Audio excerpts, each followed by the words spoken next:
Red lines crossed in Syria. What we've seen indicates that this is clearly a big event of grave concern. When you start seeing chemical weapons used on a large scale, and again, we're still gathering information about this particular event, but it is very troublesome. There's no reason, if there's nothing to hide, for the regime not to let the investigative team in. This week proved again why nothing is simple. What to do about the terrible pictures of apparent chemical attacks in Syria. What side to take with the nation, a longtime ally that has booted out a democratically elected leader in favor of a military government. And who should Americans trust when the people we pay to protect us begin spying on us? In a CNN interview today, the president spoke to the critics of U.S. inaction in Syria and Egypt. We remain the one indispensable nation. There's a reason why, when you listen to what's happened around Egypt and Syria, that everybody asks what the U.S. is doing. It's because the United States continues to be the one country that people expect can do more than just simply protect their borders. But in Syria, at least, doing more means turning to the UN rather than the U.S., Alexis? That's right. What we heard from the president today in the interview, and certainly from the White House this week, was an effort to try to turn to the United Nations and United States allies abroad to try to work on both the investigation of what happened with the alleged chemical attacks, but also to try to apply some pressure on the situation to try to assess where things go from here. So what we heard at the White House earlier this week was let's take a long pause and try to figure out what the facts are on the ground and let the UN inspectors investigate. And what we heard from the president today was he actually said in the interview on CNN that he didn't think there would be cooperation from the Assad government, which suggests that he's going to have to be considering other options simultaneously. We know that there have been meetings. There will be more meetings at the White House. We know that the administration has options that it is considering, it has been considering about how to proceed, but the president seems to be very concerned about not only the U.S. pressure to lead, but also the American public's desire not to lead. Well, tell me about this red line issue, Tom, because the president is the one who used the word red line, and it seems like he's been backpedaling from it ever since. Exactly what is the line that the administration's waiting? When he says it's a big event. You know, the State Department spokeswoman who we heard from earlier, Jen Psaki, was asked about this yesterday, and she says, well, the red line was already crossed. The red line was crossed some time ago, and we took action. Which raises the question, now what was the action that we took? There was talk of providing more supplies, not even arms, more supplies to the rebel forces. So clearly the administration has walked way back from that idea that there was going to be something dramatic.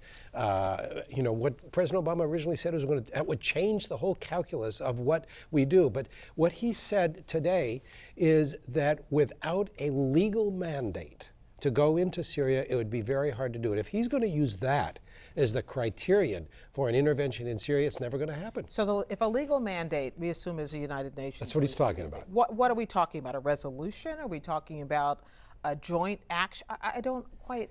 Maybe that's the problem. Yes. The president was suggesting that, based on what we know from how the United States has done this in the past, most prominently dealing with Iraq, not a memory all of us enjoy, not one that the president enjoys, that there's a discussion about having the provable evidence of weapons of mass destruction being either moved or used against Assad's own people, the Syrian people.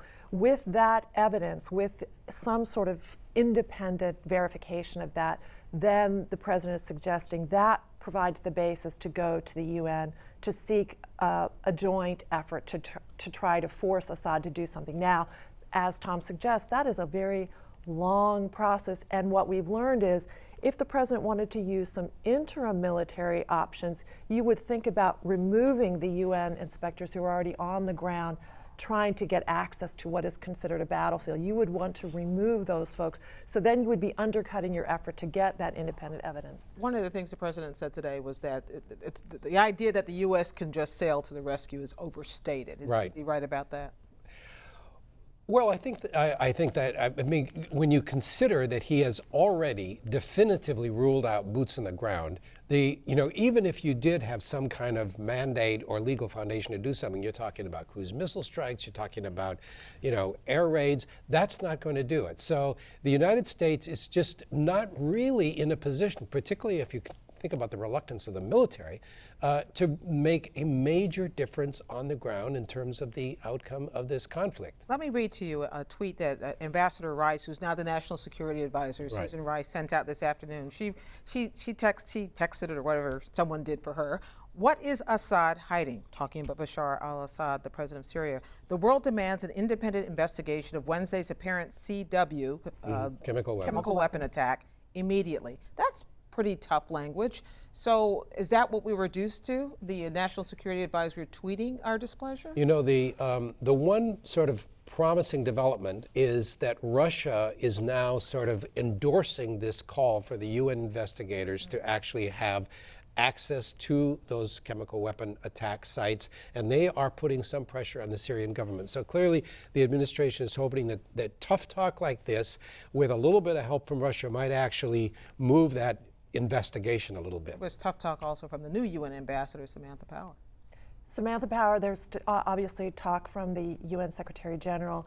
The president is trying to build that coalition of folks who are willing to press. And what Tom is suggesting about Russia that's important is Russia is, of course, an ally of Assad and his regime and an arms supplier.